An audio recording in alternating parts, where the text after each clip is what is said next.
नमस्कार दोस्तों, आज हम लोग स्टार्ट करने वाले हैं बायोलॉजिकल क्लासिफिकेशन जो क्लास 11th का चैप्टर नंबर 2 है उसके बारे में। उसका लेक्चर नंबर 1 स्टार्ट करने वाले हैं। मतलब आज शुरुआत है बायोलॉजिकल क्लासिफिकेशन चैप्टर का, है ना। तो इस चैप्टर में जो है ना हम लोग पढ़ेंगे किस किस के बारे में। जैसा कि जानते हैं मोनेरा, प्रोटिस्टा, फंजाई, प्लांटी और एनिमेलिया, है ना। इसके बारे में डिटेल में पढ़ेंगे, सबका अलग अलग स्टडी करेंगे। Kingdom Monera, kingdom protista, kingdom fungi, kingdom Plantae और किंगडम एनिमेलिया। फिर से बोलेंगे क्या क्या पढ़ेंगे। Kingdom Monera, kingdom protista, kingdom fungi, kingdom Plantae और किंगडम एनिमेलिया, जिसमें कि हम लोग थोड़ा डिटेल में पढ़ेंगे किसका किसका। किंगडम मोनेरा, किंगडम प्रोटिस्टा और किंगडम फंजाई। किंगडम प्लांटी और किंगडम एनिमेलिया के लिए अलग से चैप्टर दिया हुआ है, उसके बारे में अलग से बात करेंगे। लेकिन इस चैप्टर में हम लोग मोनेरा, प्रोटिस्टा और फंजाई पढ़ेंगे और किस तरीके से हम लोगों ने 5 किंगडम क्लासिफिकेशन तक पहुंचा उसकी हिस्ट्री के बारे में बात करेंगे, ठीक है ना। कि सबसे पहले कौन सा सिस्टम क्लासिफिकेशन आया, क्योंकि ऐसा तो नहीं हुआ होगा कि एकाएक 5 किंगडम क्लासिफिकेशन पर हम लोग पहुंच गए होंगे, तो ऐसा तो हुआ नहीं होगा। इसलिए जो हिस्ट्री दिया हुआ है ना, उसके बारे में पहले पढ़ेंगे। और प्योरली हम लोग एनसीईआरटी ही पढ़ेंगे, क्योंकि क्वेश्चन जो है वो सिर्फ और सिर्फ एनसीईआरटी से ही आता है, ठीक है ना। तो इसलिए हम लोग चालू करेंगे कौन सा, बायोलॉजिकल क्लासिफिकेशन का लेक्चर नंबर 1, ठीक है ना।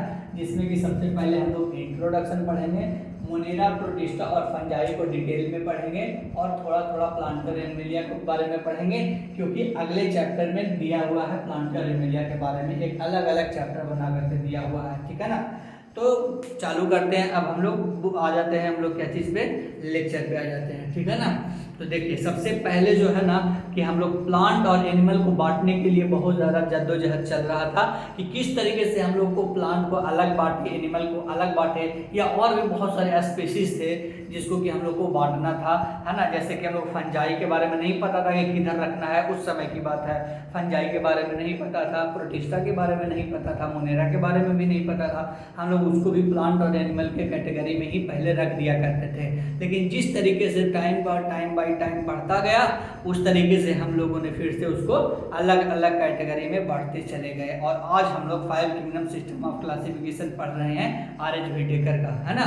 जो कि इतना इवोल्यूशन होकर के हम लोग यहाँ तक पहुँचे हैं। पहले 2 किंगडम, फिर 3 किंगडम, फिर 4 किंगडम, फिर 5 किंगडम तक पहुँचे हैं, है ना। तो इंट्रोडक्शन में सबसे पहले एरिस्टोटल के बारे में बताया गया है कि एरिस्टोटल ने बस ऐसे ही कोई किंगडम सिस्टम ऑफ क्लासिफिकेशन नहीं दिया, इन्होंने बस ऐसे ही प्लांट और एनिमल को बांट दिया सिर्फ और सिर्फ मॉर्फोलॉजिकल कैरेक्टर को देख करके, है ना। क्या कर दिया कि मॉर्फोलॉजिकल कैरेक्टर को देख करके ही एरिस्टोटल ने प्लांट और एनिमल में सारे जीव जंतुओं को बांट दिया और बोला कि प्लांट में देखो 3 प्रकार के हो जाएगा, ट्रीज हो जाएगा, श्रब्स हो जाएगा और हर्ब्स हो जाएगा, ठीक है ना। क्या क्या हो जाएगा, ट्रीज हो जाएगा, श्रब्स हो जाएगा और हर्ब्स हो जाएगा। एरिस्टोटल ने क्या किया कि एनिमल को डिवाइड किया। एरिस्टोटल ने एनिमल को भी डिवाइड किया। उन्होंने सिर्फ बताया कि जो रेड ब्लड होगा, जो रेड ब्लड कंटेन करेगा वो एक अलग ग्रुप में हो जाएगा, और जो रेड ब्लड कंटेन नहीं करेगा वो एक अलग ग्रुप में हो जाएगा। बस इनका इतना ही कहना था कि ये था हमारा क्या चीज, एरिस्टोटल के द्वारा बताया गया जो भी था। अब बात करते हैं, उसके बाद आते हैं लिनियस साहब, है ना। उसके बाद कौन आते हैं, लिनियस आते हैं। लिनियस ने क्या किया था, 2 किंगडम सिस्टम ऑफ क्लासिफिकेशन दिया था। क्या दिया था, 2 किंगडम सिस्टम ऑफ क्लासिफिकेशन दिया था। उन्होंने क्या किया था कि एक प्लांटी नाम से बांट दिया और एक एनिमेलिया नाम से बांट दिया, ठीक है ना।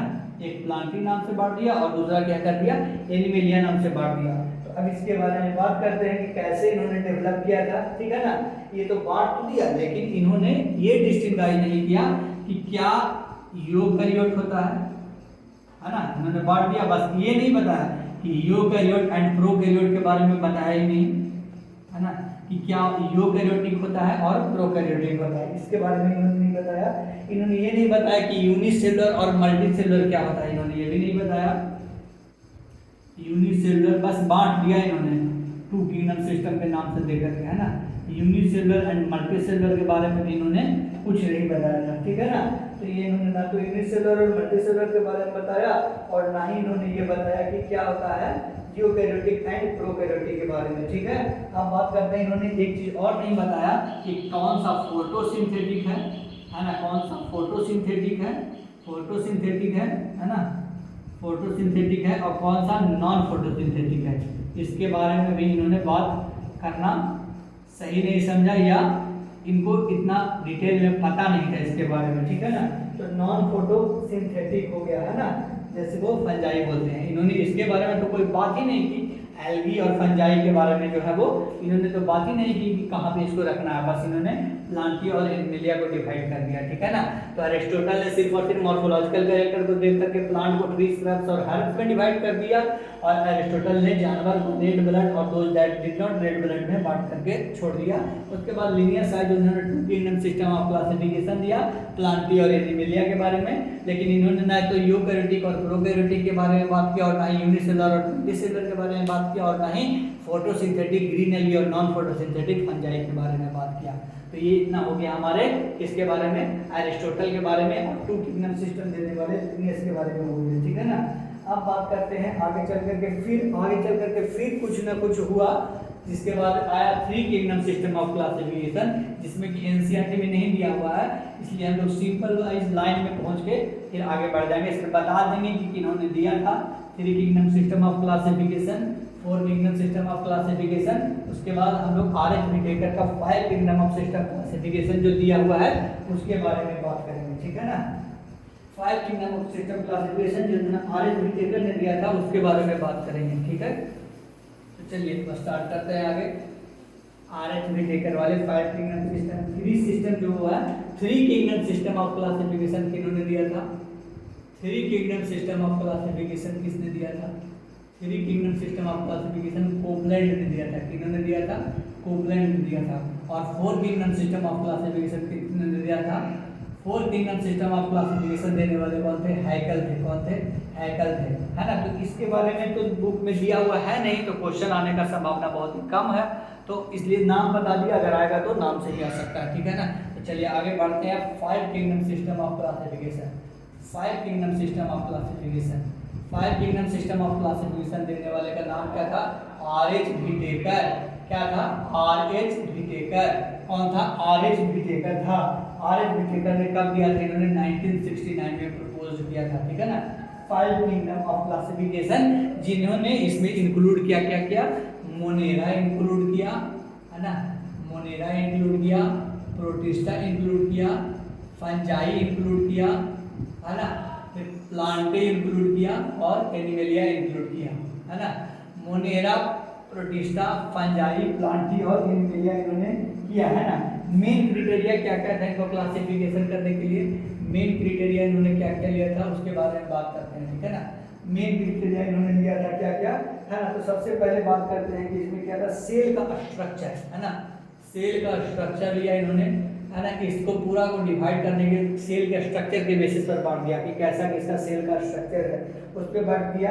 उसके बाद बात करते हैं बॉडी के ऑर्गेनाइजेशन पे कि किसका किस तरीके का बॉडी का ऑर्गेनाइजेशन है, क्या टिश्यू लेवल है, क्या सेलुलर लेवल है, या ऑर्गन लेवल है, या ऑर्गन सिस्टम लेवल है, इसके बाद, है ना। तो बॉडी ऑर्गेनाइजेशन पर डिवाइड कर दिया, है ना। मेन क्राइटेरिया इन्होंने क्या क्या लिया था उसके बारे में बात कर रहे हैं। Body organization, mode of nutrition हो गया, mode of nutrition, mode of nutrition हो गया, है ना, मोड ऑफ न्यूट्रिशन हो गया। उसके बाद क्या हो गया, रिप्रोडक्शन हो गया, क्या हो गया, रिप्रोडक्शन हो गया। मोड ऑफ न्यूट्रिशन और रिप्रोडक्शन हो गया, मोड ऑफ न्यूट्रिशन हो गया और रिप्रोडक्शन हो गया। और क्या हो गया, फाइलोजेनेटिक, मतलब इवोल्यूशनरी उसमें क्या क्या चेंज हो रहा है उसके बेसिस पर। तो ये था हमारा फाइलोजेनेटिक रिलेशनशिप्स, इसके बारे में, है ना। तो इन्होंने ये सब कैटेगरी लेकर के इसको डिवाइड कर दिया था, ठीक है ना। तो ये था हमारा क्या चीज, five kingdom system of classification, है ना। जिन्होंने मेन क्राइटेरिया इन्होंने लिया, cell structure, body organization, mode of nutrition, reproduction, phylogenetic relationship, है ना। और फिर आर.एच. व्हिटेकर के द्वारा दिया गया था ये पांच डिवाइड में 1969 में प्रपोज किया था, ठीक है। तो चलिए फिर अब आगे बढ़ते हैं, इसमें क्या बोल रहा है जो,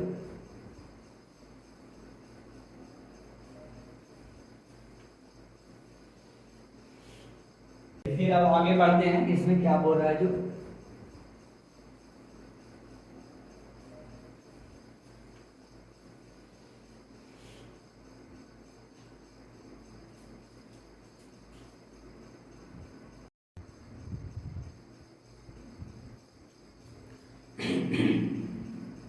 तो चलिए हम लोग कहाँ थे, five kingdom system of classification पर थे। उसके बाद एनसीईआरटी में एक टेबल दिया हुआ है ना, 2.1 में दिया हुआ है कि किस तरीके से उन्होंने पांच भाग में डिवाइड किया था ना, है ना, उसके बेसिस पर उन्होंने किस तरीके से बांटा, है ना। तो जिस तरीके से मोनेरा, प्रोटिस्टा, फंजाई, प्लांटी और एनिमेलिया, है ना, तो उन्होंने सेल टाइप के अनुसार पे बांटा। तो किस तरीके से सेल टाइप होता है, प्रोकैरियोटिक होता है मोनेरा, बाकी सब क्या होता है, यूकैरियोटिक होता है ना। ये क्या होता है, प्रोकैरियोटिक होता है और बाकी सब क्या होता है, यूकैरियोटिक होता है। सेल वॉल कैसा होता है, तो ये नॉन सेलुलोजिक होता है ना, पॉलीसेकेराइड प्लस अमीनो एसिड का बना हुआ होता है और इस सब कुछ में प्रेजेंट होता है, ठीक है। और फंजाई में जो सेल वॉल प्रेजेंट होता है वो काइटिन होता है, ठीक है ना। इसमें नहीं दिया हुआ है, प्रोटिस्टा में बस कुछ में होता है, बस इसमें जानना मोनेरा में कि नॉन सेलुलोजिक होता है क्योंकि पॉलीसेकेराइड प्लस अमीनो एसिड का बना होता है। फंजाई में काइटिन का बना हुआ होता है ना। फंजाई में क्या होता है, काइटिन का बना हुआ होता है और प्लांटी में सेलुलोज का बना हुआ होता है और एनिमल में सेल वॉल एब्सेंट होता है। एनिमल में क्या होता है, सेल वॉल एब्सेंट होता है। न्यूक्लियर मेम्ब्रेन की अगर बात करेंगे तो क्या हो जाएगा, न्यूक्लियर मेम्ब्रेन में जो है वो मोनेरा में जो है वो न्यूक्लियर मेम्ब्रेन एब्सेंट होता है।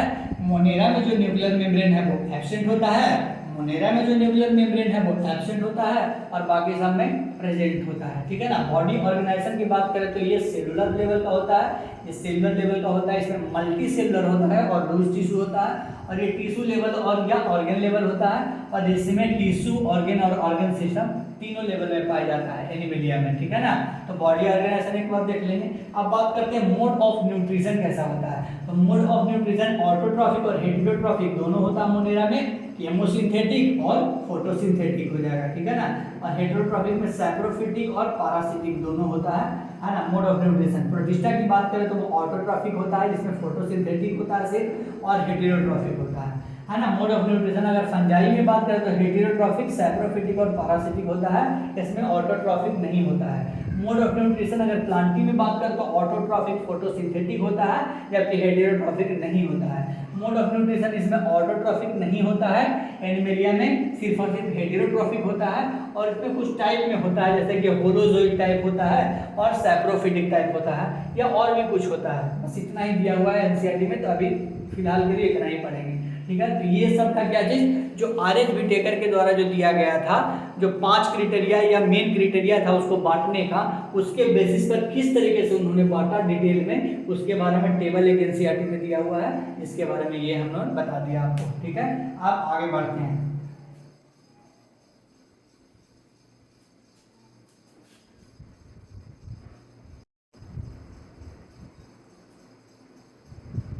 ठीक है, तो वो हम लोग कर लिए थे 5 किंगडम सिस्टम ऑफ क्लासिफिकेशन तक पढ़ लिए थे। आर.एच. व्हिटेकर ने जो मेन क्राइटेरिया डिवाइड किया था, है ना, उसके बेसिस पर और डिटेल में भी एक टेबल बना करके देख लिए थे कि किस तरीके से सेल टाइप, सेल वॉल के बेसिस पे, न्यूक्लियर मेम्ब्रेन के बेसिस पे, बॉडी ऑर्गेनाइजेशन के बेसिस पे और मोड ऑफ न्यूट्रिशन के बेसिस पर उन्होंने डिवाइड किया था, ठीक है ना।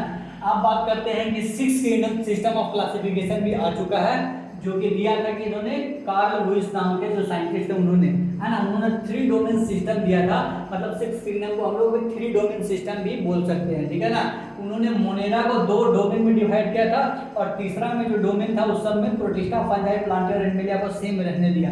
इन्होंने बस मोनेरा को 2 डोमेन्स में डिवाइड किया था, है ना, जिसमें उन्होंने फर्स्ट डोमेन्स में आर्की बैक्टीरिया को रखा था, अब बाकी जो सेकंड डोमेन था उसमें नॉर्मल बैक्टीरिया जितना भी था उसको रखा था, है ना, इसमें आर्की बैक्टीरिया को रखा था, ठीक है। तो ये हमारा क्या हो गया 6 किंगडम सिस्टम ऑफ क्लासिफिकेशन, जिसमें उन्होंने मोनेरा को सिर्फ और सिर्फ, है ना, ये किया था, डिवाइड किया था 2 डोमेन में और तीसरा जो डोमेन था प्रोटिस्टा, फंजाई, प्लांटी और एनिमेलिया, उसको उन्होंने सेम छोड़ दिया था, है ना। तो मोनेरा को उन्होंने 2 डोमेन में डिवाइड किया था, कौन कौन, एक आर्की बैक्टीरिया हो गया और सेकेंड डोमेन में किया था, ठीक है ना। तो ये था हमारा 6 किंगडम सिस्टम ऑफ क्लासिफिकेशन, ठीक है। उसके बाद क्या हुआ, जिस तरीके से टाइम बीतता गया आगे जाकर के उसमें इंप्रूवमेंट भी हुआ, है ना। तो ये तो पता ही हम लोग को किंगडम मोनेरा जो है वो प्रोकैरियोटिक होता है ना, ये तो बताया ही था कि मोनेरा और जो होता है वो प्रोकैरियोटिक होता है ना। और किंगडम प्रोटिस्टा होता है जिसमें बताया था हमने कि बाकी जो मोनेरा प्रोकैरियोटिक होता है, बाकी सब क्या होता है, यूकैरियोटिक होता है, ठीक है। प्रोटिस्टा, फंजाई, प्लांटी और एनिमेलिया क्या होता है, यूकैरियोटिक होता है। किंगडम प्रोटिस्टा होता है जो कि यूकैरियोटिक तो होता है लेकिन यूनिसेलुलर होता है। जो ये प्रोटिस्टा है ना वो थोड़ा सा कंट्रोवर्शियल है, इसमें ना कुछ जो रूल है उसके अलग भी इसमें कुछ को एग्जाम्पल को इंक्लूड कर दिया गया है ना प्रोटिस्टा में। इसका कोई एक कहें तो कि इसका लिमिटेशन नहीं है, इसमें कुछ दूसरा चीज़ भी नियम ना हो तब भी उसमें कुछ एग्जाम्पल को डाल दिया गया है कुछ कैरेक्टर को देख करके, है ना। तो किंगडम प्रोटिस्टा होता है बहुत, बस याद रखना कि इसमें ज़्यादातर का यूनिसेलुलर यूकैरियोटिक होते हैं और किंगडम मोनेरा में क्या होता है प्रोकैरियोटिक होता है, ये पता ही है। पहले जो हम लोग क्लेमाइडोमोनास और क्लोरेला को हम लोग एल्गी में पढ़ते थे, जो कि ग्रीन एल्गी में पढ़ते थे शायद, तो उस एल्गी में पढ़ते थे हम लोग क्लेमाइडोमोनास और क्लोरेला का। लेकिन अब के टाइम में ये कहाँ आ चुका है, किंगडम प्रोटिस्टा में आ चुका है ना। पैरामीशियम और अमेबा को भी हम लोग दूसरे एनिमल किंगडम में पढ़ते थे, लेकिन अब कहाँ आ चुका है, ये किंगडम प्रोटिस्टा में आ चुका है, ठीक है ना। इतना समझ में आ गया क्या क्या कि क्लेमाइडोमोनास और क्लोरेला जो है वो किंगडम प्रोटिस्टा में अब आ चुका है, और पैरामीशियम और अमेबा जो है वो किंगडम प्रोटिस्टा में आ चुका है ना, जो कि पहले दूसरे किंगडम में मौजूद था। और 6 किंगडम सिस्टम ऑफ क्लासिफिकेशन तो बताया कि कार्ल लुईस के द्वारा दिया गया था, जिन्होंने 3 डोमेन सिस्टम में बांटा था, जिसमें कि मोनेरा में को 2 डोमेन में बांट दिया था और प्रोटिस्टा, फंजाई, प्लांटी और एनिमेलिया को एक अलग ग्रुप में छोड़ दिया था, ठीक है ना। मोनेरा में 2 डोमेन में पहला में क्या किया था, आर्कीबैक्टीरिया, और सेकंड डोमेन में वो सारे बैक्टीरिया को रख दिए थे। आर्कीबैक्टीरिया को रखने का कारण ये था कि वो ना एक्सट्रीम लेवल में भी अपने आप को जीवित रख सकता है ना, मतलब -180 डिग्री सेल्सियस अगर टेम्परेचर रहेगा तब भी, 100 degree Celsius 200 degree Celsius temperature रहेगा तब भी, या एकदम कीचड़ में कहें तो वहाँ भी रह सकता है ना, एकदम मतलब कि एक्सट्रीम कंडीशन में भी वो अपने आप को सर्वाइव कर जाता है। तो उसमें कुछ एक डीएनए का होता है ना, आरएनए का होता है, आरएनए का कुछ होता है, उसके कारण से आरएनए में उसका वेरिएशन होता है, उसके कारण से वो इतना एक्सट्रीम कंडीशन में भी अपने आप को जीवित रख सकता है। इसलिए उन्होंने आर्कीबैक्टीरिया को एक अलग में रख दिया और बाकी सबको अलग में रख दिया, और फिर प्रोटिस्टा, फंजाई, प्लांटी और एनिमेलिया को एक अलग में रख दिया, सेम में रख दिया वो लोग तीनों को एक डोमेन में, तीसरा डोमेन में, ठीक है। ये पता चले गया। तो चलिए अब आगे बढ़ते हैं, हम लोग किंगडम मोनेरा से स्टार्ट करेंगे, ठीक है ना। चलिए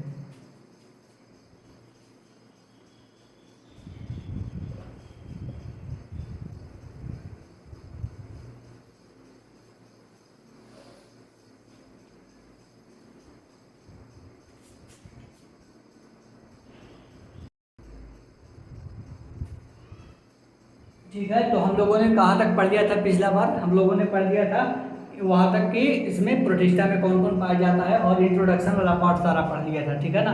अब हम लोग स्टार्ट करते हैं किंगडम मोनेरा को, है ना। किंगडम मोनेरा को स्टार्ट करते हैं। किंगडम मोनेरा में सबसे पहले जो है वो आर्कीबैक्टीरिया के बारे में दिया हुआ है, और उसके बाद फिर यो बैक्टीरिया के बारे में पढ़ना है, ठीक है ना। तो उससे पहले कुछ इंट्रोडक्शन जान लेते हैं, किंगडम मोनेरा कैसा होता है, उसका क्या परिचय है, उसके बारे में किस तरीके से दिखता है ना, कैसे हम लोग देख के पहचान पाएंगे, है ना, उसका क्या क्या कैरेक्टरिस्टिक्स होता है, उसके बारे में बात कर लेते हैं, ठीक है। तो किंगडम मोनेरा में अगर बात किया जाए तो एग्जाम्पल में सिर्फ और सिर्फ एक अकेला मेंबर है, सोल मेंबर है किंगडम मोनेरा का, और वो है बैक्टीरिया, है ना। बैक्टीरिया क्या है, the sole members of the kingdom Monera. Bacteria क्या है, सोल मेंबर है, ठीक है ना। और ये क्या है, सभी जगह पाए जाने वाला micro organism, most abundant micro organism, मतलब कि प्रचुर मात्रा में प्रेजेंट रहने वाला ये माइक्रो ऑर्गेनिज्म है ना। मतलब सभी जगह पाया जाता है, पृथ्वी पे सभी जगह पाया जाता है, ऑलमोस्ट एवरीवेयर, है ना, सभी जगह पाया जाता है ना। उसके बाद बात करें हैंडफुल ऑफ सॉइल, मतलब कि एक अगर हाथ में इतना मुट्ठी में अगर लेंगे, क्या चीज़, मिट्टी अगर लेंगे, ठीक है ना, एक मुट्ठी में अगर इतना मिट्टी लेंगे तो उस मिट्टी में अगर हम लोग ऑब्जर्व करेंगे तो देखेंगे उसमें हंड्रेड्स ऑफ बैक्टीरिया मौजूद है, ठीक है ना। क्या है, हंड्रेड्स ऑफ बैक्टीरिया मौजूद है वहाँ पे, ठीक है ना। और इसके बारे में अगर बात करें तो ये एक्सट्रीम हैबिटेट्स में भी रह जाता है, जैसा कि मैंने आपको बताया था कि फर्स्ट डोमेन में आर्कीबैक्टीरिया जो होता है वो क्या होता है, एक्सट्रीम कंडीशन में भी रहने को तैयार है ना। तो एक्सट्रीम कंडीशन हॉट स्प्रिंग्स होता है। हॉट स्प्रिंग्स किसको बोलते हैं, जिस तरीके से वोल्केनो होता है ना, वहाँ से आग निकलते रहता है ज्वालामुखी में, उसी तरीके से हॉट स्प्रिंग्स उसको बोलते हैं जो जमीन के अंदर से पूरा गर्म पानी निकलता रहता है, बहुत ज़्यादा हॉट वाटर निकला हुआ रहता है, जिसका टेम्परेचर 200 डिग्री 100 डिग्री उससे भी ज़्यादा होता है ना। तो उसको बोलते हैं हॉट स्प्रिंग। वहाँ पर भी वो बैक्टीरिया मौजूद हो सकता है ना। डेजर्ट्स में रह सकता है, मरुस्थलीय की जगह पे जहाँ पे बर्फ में रह सकता है, और डीप ओशियंस, मतलब ओशियंस के जहाँ पे सबसे नीचे वाले सतह पर रहता है, जहाँ पे बहुत कम ऑर्गेनिज्म है जो कि वहाँ तक जीवित रह पाता है, उसमें भी ये मौजूद रहता है, ठीक है ना। और ये कैसे रहता है, किसी दूसरे जानवर पे डिपेंड होकर के पैरासाइट की तरह रह सकता है, या तो वो अकेला भी रह सकता है, ठीक है ना। बैक्टीरिया में 4 कैटेगरीज होते हैं ना, 4 कैटेगरीज बैक्टीरिया में होते हैं, मतलब कि 4 टाइप का बैक्टीरिया होता है। कोकस बैक्टीरिया है ना, सिंगल को क्या बोलेंगे कोकस, और बहुत सारे को क्या बोलेंगे कोकी। इसको बैसिलस बोलेंगे, प्लूरल है तो बैसिली हो जाएगा, एस्पाइरिला हो जाएगा, और ये विब्रियो हो जाएगा, ठीक है ना। इसको देख लेंगे, विब्रियो, एस्पाइरिला, बैसिली और कोकी हो जाएगा। कोकी कैसा स्फेरिकल शेप है, बैसिलस कैसा है ना, इस तरीके का शेप, एस्पाइरिला रॉड शेप हो जाएगा, विब्रियो जो है वो कॉमा शेप हो जाएगा, है ना। बैसिलस हो जाएगा और कोकी हो जाएगा, एस्पाइरिला हो जाएगा और विब्रियो हो जाएगा, ठीक है ना। तो ये था, बस जान लीजिएगा कि स्फेरिकल शेप होता है, ये रॉड शेप की तरह लग रहा है और ये कॉमा शेप की तरह लग रहा है।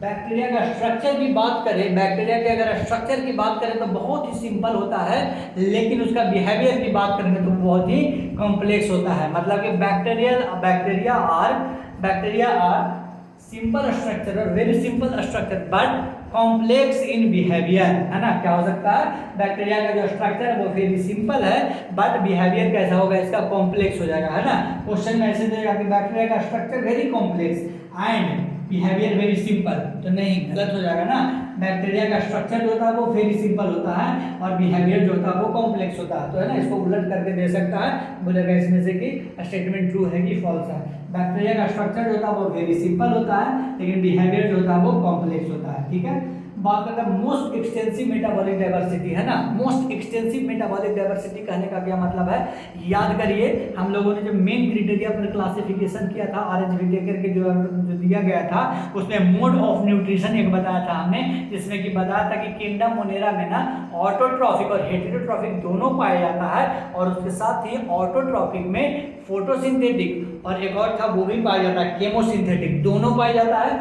और हेटेरोट्रॉफिक में सैप्रोफिटिक और पैरासिटिक दोनों उसमें पाया जाता था ना। तो बहुत प्रकार के इसमें क्या था, मोड ऑफ न्यूट्रिशन था, इसलिए बोल रहा है क्या चीज कि मोस्ट एक्सटेंसिव मेटाबॉलिक डाइवर्सिटी है इसमें, है ना। ऑटोट्रॉफिक की बात करें तो क्या होता है, जो अपना खाना इनऑर्गेनिक सबस्ट्रेट्स की मदद से खुद बनाता है, या जो अपना भोजन खुद बनाता है, जो अपना भोजन खुद बनाता है उसको क्या बोलते हैं, ऑटोट्रॉफिक। और ऑटोट्रॉफिक बैक्टीरिया में भी 2 प्रकार के ऑटोट्रॉफिक बैक्टीरिया होगा, एक होगा फोटोसिंथेटिक ऑटोट्रॉफिक बैक्टीरिया और एक क्या होगा केमोसिंथेटिक ऑटोट्रॉफिक बैक्टीरिया, जिसके बारे में हम आगे डिटेल में बात करेंगे, है ना। यो बैक्टीरिया में, है ना, ऑटोट्रॉफिक क्या होता है, मेक देयर ऑन फूड, अपना भोजन वो खुद बनाता है, उसको बोलते हैं ऑटोट्रॉफिक।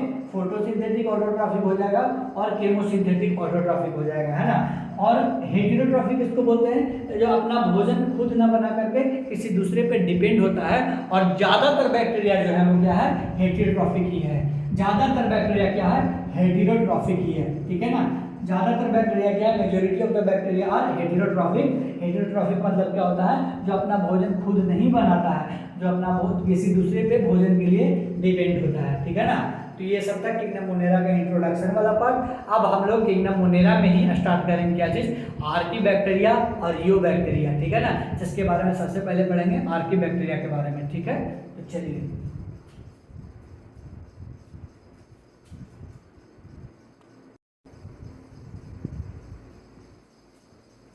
ठीक है, तो वो हो गया था उतना तक। अब हम लोग बात करते हैं आर्की बैक्टीरिया के बारे में, ठीक है ना। वहां तक हो चुका था, अब हम लोग बात करते हैं किसके बारे में, आर्की बैक्टीरिया के बारे में। मोनेरा का जो इंट्रोडक्शन पार्ट था उसमें हम लोगों ने जान लिया था क्या चीज, कि स्ट्रक्चर जो होता है वो वेरी सिंपल होता है, बट बिहेवियर जो होता है वो क्या होता है, बहुत ही कॉम्प्लेक्स होता है ना। और most extensive metabolic diversity show करता है, और ज्यादातर जो बैक्टीरिया है वो क्या होता है, हेटेरोट्रॉफिक बैक्टीरिया होता है। और ऑटोट्रॉफिक में कितने प्रकार के बैक्टीरिया पाए जाते हैं, तो दो प्रकार के बैक्टीरिया पाए जाते हैं, ऑटोट्रॉफिक फोटोसिंथेटिक और केमोसिंथेटिक होता है ना। केमोसिंथेटिक हो जाता है, केमोसिंथेटिक ऑटोट्रॉफिक और एक फोटोसिंथेटिक ऑटोट्रॉफिक। अब आते हैं हम लोग आर्की बैक्टीरिया की बात करते हैं, ठीक है ना। किसकी बात करेंगे, आर्की बैक्टीरिया की बात करेंगे। तो आर्की बैक्टीरिया के बारे में तो हम 2-3 बार बता चुके हैं कि वो एक तरह का स्पेशल तरह का बैक्टीरिया होता है, जो कि एक मोस्ट हार्श हैबिटेट्स या मोस्ट एक्सट्रीम कंडीशंस में भी सर्वाइव कर सकता है अपने आप को, जैसे कि हॉट स्प्रिंग्स के बारे में बताया था आपको, है ना, वहां पर भी खुल जाएगा। तो एक्सट्रीम साल्टी एरिया, जो बहुत ज़्यादा साल्टी एरिया होता है ना, हेलोफाइल्स बोलते हैं, क्या बोलते हैं, हेलोफाइल्स होता है, halophiles bacteria. Extreme salty areas में भी जो बैक्टीरिया रहता है, बहुत ज़्यादा नमकीन साल्टी एरियाज रहेगा, है ना, वहाँ पे भी रह सकता है बैक्टीरिया, हेलोफाइल्स बोलेंगे, ठीक है ना, हेलोफाइल्स बैक्टीरिया बोलेंगे। जो हॉट स्प्रिंग्स में जो बैक्टीरिया रह जाता है ना, खौलते हुए पानी में जो है है ना, नेचुरल पानी जो खौलता हुआ निकलता है पृथ्वी के अंदर से, वहाँ पे भी ये रह सकता है। और वैसे बैक्टीरिया को क्या बोलते हैं? थर्मो एसिडोफाइल्स बैक्टीरिया, ठीक है ना। तो ये सब जरूरी है, याद कर लीजिएगा। हॉट स्प्रिंग्स में क्या बोलते हैं? थर्मो एसिडोफाइल्स बैक्टीरिया हो सकता है, ठीक है। और बात करते हैं मार्सी एरिया, जो कि मार्सी एरिया में रह सकता है ना, दलदल वाला जगह पे, है ना, दलदली जगह पे रह सकता है, उसको क्या बोलते हैं? मार्सी एरिया में रहने वाले को मिथेनोजेंस बोलते हैं। क्या बोलते हैं? मिथेनोजेंस बोलते हैं, ठीक है ना। तो इतना आपको याद रखना है कि क्या जो सॉल्टी एरियाज में रहता है, बहुत ही ज़्यादा सॉल्टी एरियाज में रहता है, उसको क्या बोलते हैं? हेलोफाइल्स बोलते हैं। और क्या बोलते हैं इसको? हॉट स्प्रिंग्स में रहने वाले बैक्टीरिया को थर्मो एसिडोफाइल्स बैक्टीरिया बोलते हैं। और अगर बात करें मार्सी एरियाज का, तो मार्सी एरियाज में रहने वाले बैक्टीरिया को क्या बोलते हैं? मिथेनोजेंस बोलते हैं, ठीक है। अब बात करते हैं कि आर्की बैक्टीरिया जो है वो अदर बैक्टीरिया से कैसे डिफरेंट है। तो वो कैसे डिफरेंट है कि उसके पास सेल वॉल का जो स्ट्रक्चर है, सेल वॉल का जो स्ट्रक्चर है उसमें वो डिफरेंट है दूसरे बैक्टीरिया से। और दूसरे बैक्टीरिया की अगर बात करें तो उसमें आर्की बैक्टीरिया जो है उसका सेल वॉल जो है वो दूसरा होता है, स्ट्रक्चर होता है वो सेल वॉल दूसरा होता है। और इसी कारण है जो सेल वॉल में कुछ ना कुछ जो डिफर होता है, उसी के कारण जो होता है वो क्या होता है? Responsible for their survival in extreme condition. जो उसको एक्सट्रीम कंडीशंस में रहने के लिए क्या बनाता है? अच्छा बनाता है, फेवरेबल कंडीशन देता है। वो कौन है? सेल वॉल का स्ट्रक्चर, है ना। इसको याद रखिएगा कि आर्की बैक्टीरिया जो है ना वो कैसे वो रह जाता है मोस्ट एक्सट्रीम हार्श हैबिटेट्स में भी। तो उसका कारण क्या है? तो उसका कारण क्या है? सेल वॉल का स्ट्रक्चर है उसका कारण। अब बात करते हैं मिथेनोजेंस, जो वहाँ पे तो प्रेजेंट रहता है या मार्सी एरिया दलदली क्षेत्र में, लेकिन मिथेनोजेंस जो होता है वो सेवरल रूमिनेंट एनिमल्स का, रूमिनेंट एनिमल जिसमें कि रूमिनेंट एनिमल्स होता है जिसमें कि गट में उसके पाया जाता है ना, र्यूमेन जिसमें रहता है। र्यूमेन नाम का एक ऑर्गन होता है जो पाया जाता है किसमें? काऊ में पाया जाता है और बफेलोज में पाया जाता है ना। उसी तरीके से उसको क्या बोलते हैं? र्यूमेन पाने वाले एनिमल्स को र्यूमिनेंट एनिमल्स बोलते हैं, है ना, जिसके गट में पाया जाता है मिथेनोजेंस, जैसे कि काउज एंड बफेलोज में। और ये यहाँ पर रह करके क्या करता है? प्रोडक्शन ऑफ मीथेन जो है ना, गोबर में निकलता है ना मीथेन, वो इसी के कारण निकलता है। मिथेनोजेंस बैक्टीरिया जो प्रेजेंट रहता है गाय और भैंस में, इसी के कारण गोबर में निकलता है क्या चीज़ है? मीथेन, बायोगैस, है ना, जो कि क्या निकलता है उसके गोबर में, ये सब जानवर के गोबर में से बाहर निकलता है मीथेन और बायोगैस, ठीक है।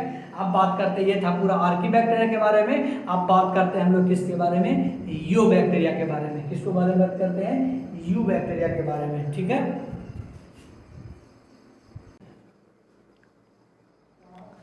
तो हम अभी आर्की बैक्टीरिया तक बात कर चुके थे, है ना। तो आर्की बैक्टीरिया के बाद अब आते हैं किसमें? यू बैक्टीरिया में। किसमें आते हैं? यू बैक्टीरिया में, है ना, यू बैक्टीरिया में, ठीक है ना। तो इसके क्या हुआ कि इसके पहले वाला जो वीडियो था ना, ये इसके पहले जितना शूट हुआ ना वीडियो, उसमें हम ना माइक का जो ये वायर होता है वो लगाना भूल गए थे। थोड़ा सा साउंड में प्रॉब्लम आ सकता है थोड़ा बहुत। तो अगर आप यहाँ तक अगर पहुँच गए वीडियो देखते देखते, तो मैं आपको बता दिया हूँ कि क्या कारण था जिसके कारण से थोड़ा सा आवाज़ में दिक्कत आ रहा था, है ना। तो अभी से वीडियो का जो क्वालिटी है वो ठीक आएगा, है ना, क्योंकि मैंने सब कुछ सेट कर दिया अभी, है ना। वो लगाना भूल गया था जिसकी वजह से क्या हुआ ना कि साउंड का जो है ना थोड़ा सा एफिशिएंसी अच्छा नहीं आया होगा। तो इसके लिए मैं सॉरी, माफ़ी चाहता हूँ। और आगे वीडियो को स्टार्ट करते हैं, ठीक है ना। तो अब से ठीक आएगा आवाज़ अभी से, ठीक है। तो आर्की बैक्टीरिया तक हो चुका था। अब हम लोग आ चुके हैं यू बैक्टीरिया में। किस में आ चुके हैं? यू बैक्टीरिया में। यू बैक्टीरिया को ट्रू बैक्टीरिया भी बोलते हैं। यू बैक्टीरिया को क्या बोलते हैं? ट्रू बैक्टीरिया भी बोलते हैं यू बैक्टीरिया को, ठीक है ना। और इसमें बहुत हजारों टाइप के बैक्टीरिया पाए जाते हैं। हमारे जो यू बैक्टीरिया उसमें हजारों प्रकार के बैक्टीरिया पाए जाते हैं। और इसको पहचाना कैसे जाएगा? तो इसके पास रिजिड सेल वॉल होगा, और अगर वो चल फिर सकता है तो उसमें मोटाइल अगर होगा तो वो फ्लैजिला प्रेजेंट होगा उसमें, है ना। तो रिजिड सेल वॉल से हम लोग इसको पहचान सकते हैं, ठीक है ना। तो दो प्रकार का आपको मैंने बताया था कि एक ऑटोट्रॉफिक होता है और हेटेरोट्रॉफिक आता है, ठीक है ना। तो हम यहाँ पर सिर्फ और सिर्फ अभी बात करेंगे ऑटोट्रॉफिक में, फोटोसिंथेटिक ऑटोट्रॉफिक और केमोसिंथेटिक ऑटोट्रॉफिक। हमने बताया था आपको कि ऑटोट्रॉफिक जो है वो 2 टाइप्स का होता है ना, फोटोसिंथेटिक ऑटोट्रॉफ्स और केमोसिंथेटिक ऑटोट्रॉफ्स, है ना। तो दोनों का एग्जाम्पल दिया हुआ है और इसके बारे में कुछ कैरेक्टर दिया हुआ है, उसके बारे में पढ़ेंगे। उसके बाद फिर हम लोग हेटेरोट्रॉफिक के बारे में पढ़ेंगे। तो फोटोसिंथेटिक ऑटोट्रॉफिक बैक्टीरिया में एग्जाम्पल में जो एक ही दिया हुआ है वो क्या है? साइनोबैक्टीरिया, है ना। साइनोबैक्टीरिया का दूसरा नाम क्या है? ब्लू ग्रीन एल्गी, है ना। साइनोबैक्टीरिया का दूसरा नाम क्या है? Blue green algae. आएगी। तो हम लोग फोटोसिंथेटिक ऑटोट्रॉफिक में साइनोबैक्टीरिया के बारे में पढ़ेंगे, है ना, जिसके पास क्लोरोफिल ए होता है, जो कि ग्रीन प्लांट्स में जो पाया जाता है क्लोरोफिल, उस तरीके का इसमें पाया जाता है ना, क्लोरोफिल ए पाया जाता है इसमें, ठीक है ना। तो क्वेश्चन आ सकता है कि कौन सा ऐसा बैक्टीरिया है जिसका जो पिगमेंट है वो हायर प्लांट्स के तरह दिखता है कि हायर प्लांट्स के सेम जैसा उसमें है, तो वो कौन सा एग्जांपल हो जाएगा, साइनोबैक्टीरिया और ब्लू ग्रीन एल्गी, है ना। क्वेश्चन फिर से सुन लीजिए, क्या आ सकता है कि कौन सा ऐसा बैक्टीरिया है जिसके पास क्या है, कौन सा ऐसा बैक्टीरिया है जिसके पास सिमिलर टू ग्रीन प्लांट्स की तरह पिगमेंट पाया जाता है, तो उसका नाम क्या हो जाएगा, साइनोबैक्टीरिया, और वो पिगमेंट कौन सा है, क्लोरोफिल हो जाएगा, क्लोरोफिल ए हो जाएगा, ठीक है। और ये यूनिसेलुलर होता है और कॉलोनियल और फिलामेंटस हो सकता है, या तो फिलामेंटस हो सकता है या तो कॉलोनी में रह सकता है ना। और ये साइनोबैक्टीरिया जो है वो फ्रेश वाटर में भी रह सकता है, मेराइन में भी रह सकता है और टेरिस्टेरियल में भी रह सकता है ना, ताज़ा पानी में भी रह सकता है, खारे पानी में भी रह सकता है, और कहाँ रह सकता है, स्थली में भी रह सकता है, ठीक है ना। इसका जो अगर कॉलोनी होगा तो वो जेलाटिनस शीथ से चारों ओर क्या रहेगा, जेलाटिनस शीथ से चारों ओर क्या रहेगा, घिरा हुआ रहेगा, है ना, जेलाटिनस शीथ से कॉलोनीज में रहेगा, किस में रहेगा, कॉलोनीज में रहेगा, ठीक है ना। ये often forms blooms in polluted water bodies, है ना, ब्लूम्स को फॉर्मेशन करता है ना, ब्लूम्स का फॉर्मेशन करता है पॉल्यूटेड वाटर बॉडीज में, है ना, ऊपर जो रहता है ना उसमें हरा हरा, they often forms blooms in polluted water bodies, है ना। काई टाइप का होता है ना, काई, हम लोग जब चापाकल होता था तो चापाकल में पानी रहता था, उसके आगे पीछे काई लग जाता था कुछ, वहाँ पे फिसल भी जाते थे, है ना। तो उसी प्रकार के जो वाटर में पाया जाता है, वाटर बॉडीज में पाया जाता है ब्लूम्स, वो पॉल्यूटेड वाटर बॉडीज में पाया जाता है ना। इसी में से साइनोबैक्टीरिया का ही कुछ एग्जाम्पल है जिसमें से वो क्या करता है, एटमॉस्फेरिक नाइट्रोजन को फिक्स करता है, क्या करता है, एटमॉस्फेरिक नाइट्रोजन को फिक्स करता है ना, कि एक स्पेशलाइज्ड सेल होता है उसमें, तो ये क्या करता है, कुछ साइनोबैक्टीरिया ऐसा होता है जो एटमॉस्फेरिक नाइट्रोजन को फिक्स करता है एक स्पेशलाइज्ड सेल में, उस सेल का नाम क्या है, हेटेरोसिस्ट, क्या है, हेटेरोसिस्ट हो जाएगा। और वैसा साइनोबैक्टीरिया जो नाइट्रोजन फिक्सेशन शो करता है उसका नाम क्या है, नॉस्टोक एंड एनाबिएना, ठीक है ना। फिर से हम लोग समझेंगे कि some of the cyanobacterial organism, some of the cyanobacteria can fix atmospheric nitrogen in specialised cells that is called a heterocyst, है ना। कुछ साइनोबैक्टीरिया का जो ऑर्गेनिज्म है या कुछ साइनोबैक्टीरिया के प्रकार का जो है ना उसमें पाए जाने वाला बैक्टीरिया है, वो क्या करता है, एटमॉस्फेरिक नाइट्रोजन को फिक्स करता है एक स्पेशल सेल में, उस स्पेशल सेल का नाम क्या है, हेटेरोसिस्ट है। और एग्जाम्पल में कौन कौन सा हो सकता है, तो नॉस्टोक और एनाबिएना। नॉस्टोक का हम एक रफ डायग्राम बना दिए हैं, और नॉस्टोक कैसा है, फिलामेंटस ब्लू ग्रीन एल्गी है, क्या है, फिलामेंटस ब्लू ग्रीन एल्गी है, कैसा है, फिलामेंटस ब्लू ग्रीन एल्गी है, कैसा है, फिलामेंटस ब्लू ग्रीन एल्गी है नॉस्टोक, है ना। और हेटेरोसिस्ट अंदर में है और म्यूसिलेजिनस शीथ बाहर में है ना। जैसा कि बताया कि वो किससे है, शीथ से कवर होता है, जेलाटिनस शीथ से, उसको क्या बोलते हैं, म्यूसिलेजिनस शीथ बोलते हैं, और अंदर में क्या प्रेजेंट है, हेटेरोसिस्ट, ठीक है। तो ये this is all about photosynthetic autotrophic bacteria, है ना। ये किसके बारे में हो गया, फोटोसिंथेटिक ऑटोट्रॉफिक बैक्टीरिया के बारे में, है ना। अब बात करते हैं केमोसिंथेटिक ऑटोट्रॉफिक, है ना, किसके बारे में बात करते हैं, केमोसिंथेटिक ऑटोट्रॉफिक बैक्टीरिया। ये ऐसा बैक्टीरिया होता है जो इनऑर्गेनिक सबस्ट्रेट को क्या करता है, ऑक्सीडाइज करता है, और क्या बनाता है, नाइट्राइट्स एंड अमोनिया, है ना। ऑक्सीडाइज करने का मतलब किसी से वो जुड़ जाता है ना, ऑक्सीजन को किसी से जोड़ लेता है, तो नाइट्रोजन से जोड़ लेता है इसमें, ठीक है ना। तो बैक्टीरिया ऑक्सीडाइज करता है वेरियस इनऑर्गेनिक सबस्टांसेस को, है ना, बहुत सारे इनऑर्गेनिक सबस्टांसेस को ऑक्सीडाइज करता है, जैसे कि, और उसके बाद क्या बनाता है, क्या बनाता है वो, और क्या बनाता है, नाइट्राइट्स एंड अमोनिया बनाता है। क्या बनाता है, bacteria oxidize various inorganic substances such as nitrites and ammonia and use the released energy for their ATP production. और वो क्या करता है, एनर्जी को क्या करता है, वो यूज करता है एटीपी प्रोडक्शन में, एटीपी को बनाने में मदद करता है ना। जब बैक्टीरिया ऑक्सीडाइज करता है इनऑर्गेनिक सबस्टांसेस को such as nitrites and ammonia and use the released energy for their ATP production, है ना, और उस एनर्जी को क्या करता है, एटीपी प्रोडक्शन के लिए यूज करता है। और इसका ऐसे बैक्टीरिया को केमोसिंथेटिक ऑटोट्रॉफिक बैक्टीरिया वो है न्यूट्रिएंट्स को रिसाइकिल करने में बहुत ज़्यादा मदद करता है। जिसका कौन सा न्यूट्रिएंट्स में कौन सा एलिमेंट्स को, नाइट्रोजन, फास्फोरस, आयरन और सल्फर को, है ना। क्या क्या हो जाएगा, N नाइट्रोजन हो जाएगा, और क्या हो जाएगा, P हो जाएगा फास्फोरस और Fe हो जाएगा और सल्फर हो जाएगा, ठीक है। They play a great role in recycling nutrients like nitrogen, phosphorus, iron and sulphur. तो this is all about autotrophic bacteria, photosynthetic, autotrophic और केमोसिंथेटिक के बारे में बता दिया कि ऑक्सीडाइज करता है इनऑर्गेनिक सबस्टांसेस को जैसे such as nitrates, nitrites and ammonia, और उससे निकलने वाले एनर्जी को क्या करता है, वो एटीपी प्रोडक्शन में यूज करता है। और इसका और क्या काम हो, great role in recycling nutrients like nitrogen, phosphorus, iron and sulphur, ठीक है। तो चलिए अब आगे बढ़ते हैं। ये बैक्टीरिया में हो गया ऑटोट्रॉफिक के बारे में, अब हेटेरोट्रॉफिक के बारे में बैठते हैं, ठीक है ना, पढ़ते हैं हेटेरोट्रॉफिक बैक्टीरिया के बारे में, ठीक है। तो हम लोगों ने पिछली बार ऑटोट्रॉफिक तक के बात कर लिया था ऑटोट्रॉफिक बैक्टीरिया का। अब आ गए हम लोग किसमें, हेटेरोट्रॉफिक बैक्टीरिया में आ चुके हैं ना। हेटेरोट्रॉफिक बैक्टीरिया है वो ज़्यादातर नेचर में पाया जाता है, मोस्ट एबंडेंट इन नेचर, हर जगह यही पाया जाता है लगभग में, ठीक है ना। और मेजोरिटी जो था वो क्या होता है, इंपॉर्टेंट डिकम्पोजर्स, जो डिकम्पोज करता है चीज़ों को, वैसे बैक्टीरिया ज़्यादा इसमें पाए जाते हैं, किसमें, हेटेरोट्रॉफिक बैक्टीरिया में, है ना।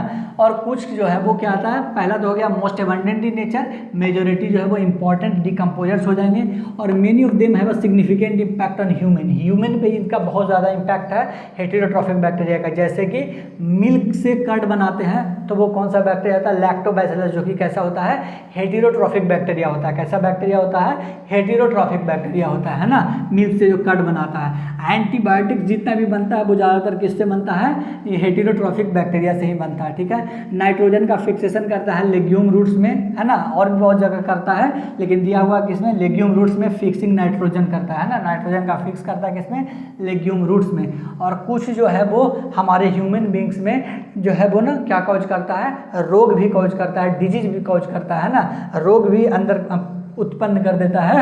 सम आर पैथोजेंस, है ना, जो डिजीज कॉजिंग ऑर्गेनिज्म होता है उसी को क्या बोलते हैं, पैथोजेंस बोलते हैं। वैसा ऑर्गेनिज्म जो क्या कर सकता है, डिजीज कॉज कर सकता है, उसको क्या बोलते हैं, पैथोजेंस बोलते हैं। तो some are pathogens causing damage to human beings, crops को भी कर सकता है, फसल को भी बर्बाद कर सकता है, ह्यूमन बींग्स को भी दिक्कत में ला सकता है। और जो फार्म एनिमल्स होते हैं ना, फार्म एनिमल्स मतलब कि वही जो घास वगैरह खाते हैं, और फार्म एनिमल्स हो गया या फार्म में रखाते हैं वो पेट्स, पालतू जानवर को भी ये खतरे में डाल सकता है ये बैक्टीरिया, हेटेरोट्रॉफिक बैक्टीरिया, है ना। इससे होने वाला कुछ डिजीज है अगर बात करें तो कौन कौन हो सकता है, कोलेरा हो सकता है, वाइब्रियो कोलेरी बैक्टीरिया से हो सकता है, टाइफाइड सैल्मोनेला टाइफाई बैक्टीरिया से हो सकता है, टेटनस माइक्रोबैक्टीरियम टेटानी हो सकता है, माइक्रोबैक्टीरियम ट्यूबरकुलोसिस होता है जिससे टीबी होता है, और टेटनस भी हो सकता है, एक टेटानी नाम के बैक्टीरिया होता है उससे, क्लोस्ट्रीडियम टेटानी करके बैक्टीरिया होता है उससे टेटनस हो सकता है। सिट्रस कैंकर जो होता है वो एक प्लांट डिजीज है जो कि जैंथोमोनास सिट्री के द्वारा हो सकता है, और well known diseases caused by different bacteria, ठीक है ना। तो ये सारा का सारा क्या चीज़ हो गया, हेटेरोट्रॉफिक बैक्टीरिया के बारे में बात करते हैं। और अब बस दो चीज़ पढ़ना है हमें किंगडम मोनेरा में, एक तो उसका रिप्रोडक्शन वाला पार्ट और माइकोप्लाज्मा वाला पार्ट, छोटा सा पार्ट है, उसको पढ़ा के फिर हम लोग लेक्चर को एंड करेंगे, ठीक है ना। तो चलिए अब इसको इसके बाद उसको पढ़ाते हैं, ठीक है।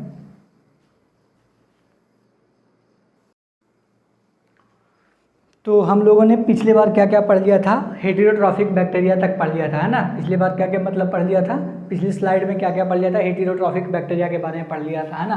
और एक स्ट्रक्चर दिया हुआ है एक डिवाइडिंग बैक्टीरिया का, जिस तरीके से दिया हुआ है, जिसमें कि सबसे आउटर मोस्ट लेयर है वो सेल वॉल है, उसके जस्ट वाला जो लेयर है वो सेल मेम्ब्रेन है, और ये जो स्ट्रक्चर है वो डीएनए दिया हुआ है ना, ये डिवाइडिंग बैक्टीरिया से, है ना। आ सकता है लेवल करने के लिए एग्जाम में आ जाएगा, है ना। अब रिप्रोडक्शन की बात करते हैं, रिप्रोडक्शन की बात करते हैं, है ना, रिप्रोडक्शन की बात करते हैं, रिप्रोडक्शन की बात करते हैं। तो बैक्टीरिया जो है वो reproduce mainly by fission, binary fission के द्वारा, है ना, बाइनरी फिजन के द्वारा बैक्टीरिया जो है वो रिप्रोडक्शन करता है, लेकिन अंडर अनफेवरेबल कंडीशन में ये स्पोर को फॉर्मेशन करता है, ठीक है ना। Sometimes under unfavourable conditions they produce spores. Normally तो ये फिजन के द्वारा ही होता है, ये मेनली तो फिजन के द्वारा ही होता है, लेकिन जब अनफेवरेबल कंडीशन आ जाता है तो वह स्पोर का फॉर्मेशन करता है ना। और इसका रिप्रोडक्शन करने का एक अलग सा मेथड है जिसको बताने में हमको आधा घंटा भी लग जाएगा, लेकिन एनसीईआरटी में दिया नहीं है। ट्रांसफॉर्मेशन, ट्रांसडक्शन और कॉन्जुगेशन होता है ना, सेक्स पिलाई होता है, उसमें एफ पिलाई होता है ना। तो ये सब होता है जिसको कि अभी तक पढ़ना नहीं है एनसीईआरटी में, इसलिए हम नहीं बता रहे हैं, क्योंकि एनसीईआरटी तक ही हम चले गए और क्वेश्चन अभी तक उससे आया भी नहीं है बहुत दिनों से, मतलब 10-15 सालों से उस तरीके का क्वेश्चन आ ही नहीं रहा है ना। क्योंकि जब से नीट का पैटर्न क्या हो गया, एनसीईआरटी लेवल हो गया है, मतलब तो एनसीईआरटी से ही आने वाला है क्वेश्चन, ठीक है ना। तो दिया हुआ नहीं है, बस इतना याद रखना है कि अगर पूछेगा कि सॉर्ट ऑफ सेक्सुअल रिप्रोडक्शन के द्वारा आता है, तो bye adopting a primitive type of DNA transfer. DNA के ट्रांसफर 3 प्रकार से होता है, ट्रांसफॉर्मेशन, ट्रांसडक्शन और कॉन्जुगेशन, है ना। तो ट्रांसफॉर्मेशन, ट्रांसडक्शन और कॉन्जुगेशन एक प्रोसेस होता है जिसके द्वारा ये कर लेता है। प्रिमिटिव टाइप है, कैसा ये primitive type of DNA transfer है ना। और एक बैक्टीरिया से दूसरे में ये ट्रांसफर कर लेता है अपने डीएनए को, है ना। तो ये हो गया हमारा रिप्रोडक्शन वाला पार्ट कि किंगडम मोनेरा किस प्रकार से रिप्रोडक्शन करता है। अब आते हैं माइकोप्लाज्मा। माइकोप्लाज्मा में सबसे इंपॉर्टेंट क्या, ये दोनों लाइन पर क्वेश्चन आ चुका है और बहुत बार आ चुका है, तो है ना। तो इसमें सेल वॉल पहला क्या होता है कि एब्सेंट होता है, और आज तक के इतिहास में सबसे अगर जाना गया सबसे छोटा लिविंग सेल्स में, स्मॉलेस्ट लिविंग सेल्स में यही है, माइकोप्लाज्मा है। और ये विदाउट ऑक्सीजन भी जीवित रह सकता है। ये क्या है, कैन सर्वाइव विदाउट ऑक्सीजन, ठीक है ना। ये सेल वॉल इसमें एब्सेंट होता है। और लिविंग सेल्स जाना जाता है कि इसमें आज तक का सबसे छोटा लिविंग सेल्स माना गया माइकोप्लाज्मा को। और बिना ऑक्सीजन के भी ये सर्वाइव कर सकता है, ऑक्सीजन ना भी रहे तो भी ये जीवित रह सकता है। और एनिमल्स और प्लांट्स में ये पैथोजन की तरह काउच करता है ना।